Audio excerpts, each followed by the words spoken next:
Welcome. This narrated PowerPoint presentation provides Northwestern Health Unit staff and Board of Health members with an annual update about the Emergency Preparedness and Response System and activities here at the Health Unit. The video is about 15 minutes long. We have three main objectives for this module. First, we'll briefly review the Incident Management System, or IMS, and basic emergency response principles. Second, we will review our approach to emergency preparedness and response here at the Health Unit and how those general IMS principles have been put into place here so that everyone knows how we plan and will respond to emergency or surge events.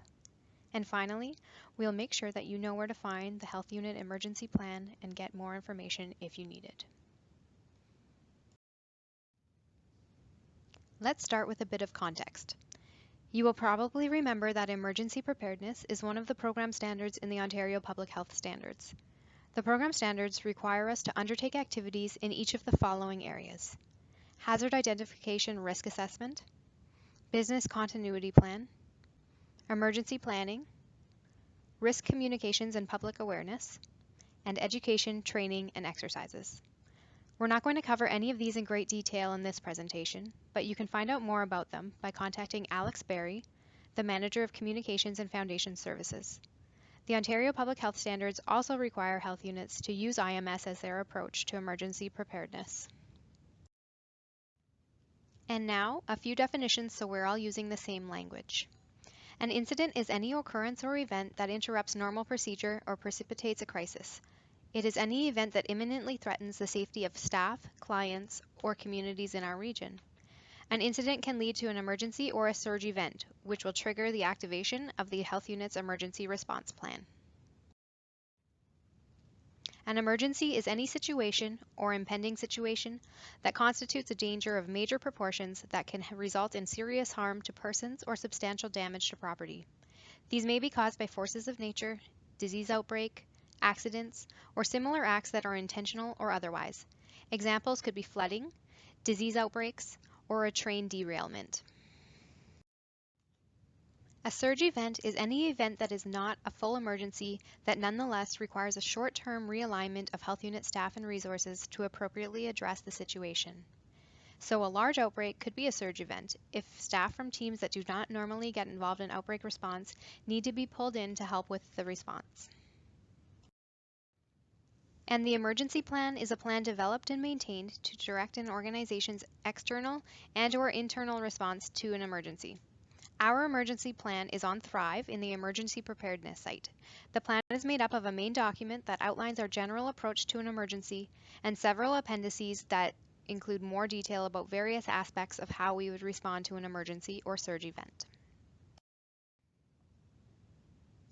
Let's move on to a brief overview of the Incident Management System, or IMS. All staff take the online IMS 100 course as part of their orientation. Board of Health members don't need to take the online IMS training, but they can if they want to. For now, we just want to review the overall principles or approach of IMS so that everyone has a sense of what it is and how it works. For more information about IMS, we can provide you with the link to the online course.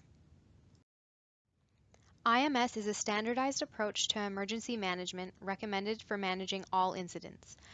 It guides how personnel, facilities, equipment, procedures, and communications are coordinated during an incident. Experience from past emergencies has shown that every agency is organized differently and has its own language.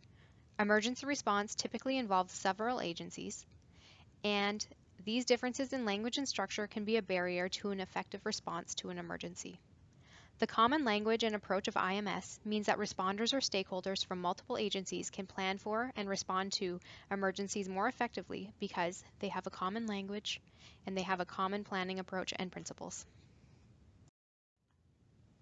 Incident management systems is based on several principles. Standardization is the common approach, structure, and language defined by IMS, which provides for better understanding when planning for and responding to emergencies. Standardization means more effective overall emergency response. Interoperability is the ability of a system to work with other systems without special effort. In emergency planning and response, it means having language, equipment, and people who can speak and work together without having to worry about miscommunication because they have different names for the same thing or that their individual communication systems can speak to each other. Interoperability means that responders are able to interact and work together more effectively within and across agencies. In scalability, IMS is a modular approach that can be scaled up or down as an incident expands or contracts. The same functions need to be covered off during any emergency, but they might all be handled by a single person, or each function might have whole teams of people working on them.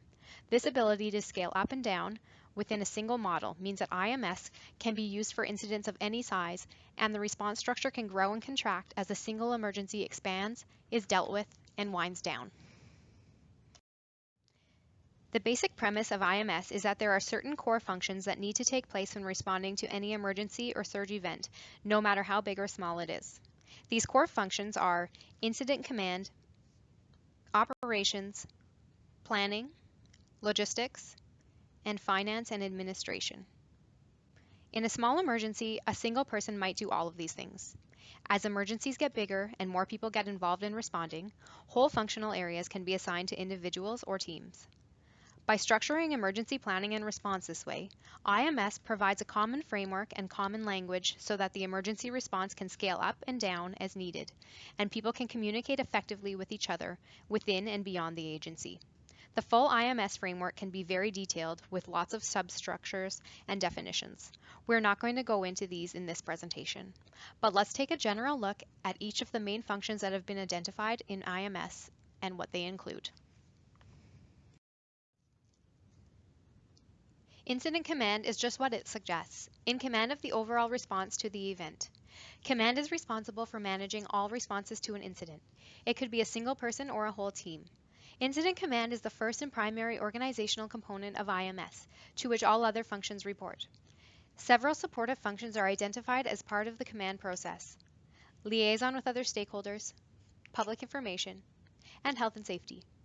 Together, these are called the command functions, and the people working in these areas are known as the command staff. The other functions are collectively called the general functions, and the people working in these areas are known as the general staff. The operations section is responsible for implementing the incident action plan, the actual response to the incident. This includes organizing, assigning, and supervising all resources assigned to respond to the incident on the ground. The planning section coordinates the development of each incident action plan, or IAP, and ensures information is shared effectively with all command and general staff in an efficient planning process. They are responsible for the collection, collation, evaluation, analysis, and dissemination of incident information. The logistics section provides all supporting resources to implement the IAP. These may include facilities, transportation, supplies, fuel, maintenance equipment, food service, communications, medical services for responders, and support personnel. Logistics also contributes to the logistics development of the incident action plan. And finally, the finance and administration section provides the financial, cost analysis, and administrative support to an incident response. This includes things like tracking incident costs, including staff time, contract negotiation and monitoring, making cost estimates for alternative response strategies, and monitoring sources of funding. As noted earlier, all of these functions could be done by a single person in a small incident, or there could be whole groups of people in large emergencies. So, what does emergency preparedness look like here at the Northwestern Health Unit? Our emergency plan is just one piece of our emergency preparedness activities. Let's take a quick look at everything we do, and then we can talk more specifically about the Health Unit's emergency plan. Emergency preparedness at the Northwestern Health Unit includes several activities. The Hazard Identification Risk Assessment, or HIRA, is a tool for identifying risks and probable effects on public health. It is reviewed and updated each spring by the Leadership Council. The current HIRA is posted on the Emergency Preparedness site on Thrive. This year, the top 4 hazards identified were infectious disease outbreak on a pandemic or epidemic scale, flooding, forest or wildland fires, and blackouts. The HIRA process informs any revisions needed for the emergency plan as well as the development of exercises to test the plan and public awareness activities. The business continuity plan is our process to understand and plan how the health unit will continue to provide essential services during an emergency. We don't have a single document or plan here at the health unit, but rather a process where all managers, most of whom would be on the emergency control group of any large-scale emergency, monitor and plan health unit core services on an ongoing basis during any emergency response. We review our approach to business continuity planning after each incident, or at least annually each summer. The emergency plan itself provides guidance to staff about how we will respond to an emergency or surge event. It is reviewed each fall and updated as needed. As noted earlier, the emergency plan includes several appendices such as secondary plans and handbooks for each of the IMS functions. The emergency plan and all appendices are on Thrive. There are several other activities in the emergency preparedness program. We provide training on IMS and our general approach to emergency preparedness and response to all staff. All staff members complete the online IMS 100 course as part of their orientation. All staff and Board of Health members get an annual update and refresher course, this presentation. We hold an exercise each year to test some component of the emergency plan. The exercise allows us to practice our emergency response systems, provide training to staff in a different format, and informs our annual review and possible revision of the emergency plan.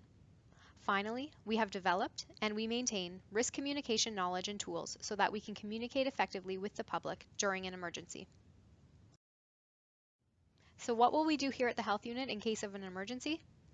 Well, every emergency is different, so every emergency response is different, but the basic steps are the same.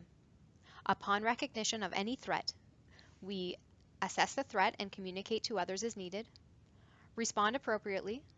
This would include scaling up as needed, including establishing incident command.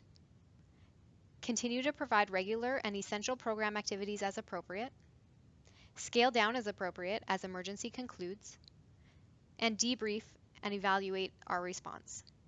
Throughout the incident, we maintain communication internally and externally as needed to ensure an effective response to the incident and to provide essential public health services. During any emergency response, we ensure internal communication as appropriate. If there is a big emergency going on, all staff will know, even if you're not directly involved, just so you have a sense of what's happening. We'll maintain ongoing communication as needed during the response and as the event winds down. This is partly because in an emergency situation, staff might be called to play a role in any of the IMS functions. This is part of the reason why all staff are trained in IMS, so that we can realign staff and other resources as needed in an emergency, and people will understand where and how they fit in as part of the response. This also means that during an incident, you may be asked to set aside your regular work, to do tasks that are not normally part of your job description, and to report to someone other than your manager. Most emergencies are not public health emergencies. They are emergencies where the municipality will lead the response and we would support their command structure and response. Examples of these would be floods, forest fires, train derailments, etc. Our role in these cases is to understand the threat to the health of the public and provide advice to the command group about those issues and appropriate responses, and to support command however else we can. We might still have an internal command structure within the health unit to coordinate our response activities, but the municipality is in charge of the overall response. The only emergencies where public health would be the lead responder are health-related emergencies, and if this was of a regional nature or larger, for example a pandemic, the province would step in and play the role of the overall command. This is one of the reasons for IMS, so that we can plan and respond to emergencies using the same approach and terminology, and we build each other into our individual emergency plans. So that's our general overview. We've had a quick look at IMS principles and structures, the health unit emergency preparedness approach and activities, and where you can access the health unit emergency plan. As far as next steps go, Board of Health members, please let Lindsay W. know that you have watched this presentation. Staff members, please complete the quiz for this module. You will find a link to the quiz on Thrive. For more information, go to the emergency preparedness site on Thrive, or talk to your manager, or to Alex Berry, Manager of Communications and Foundation Services.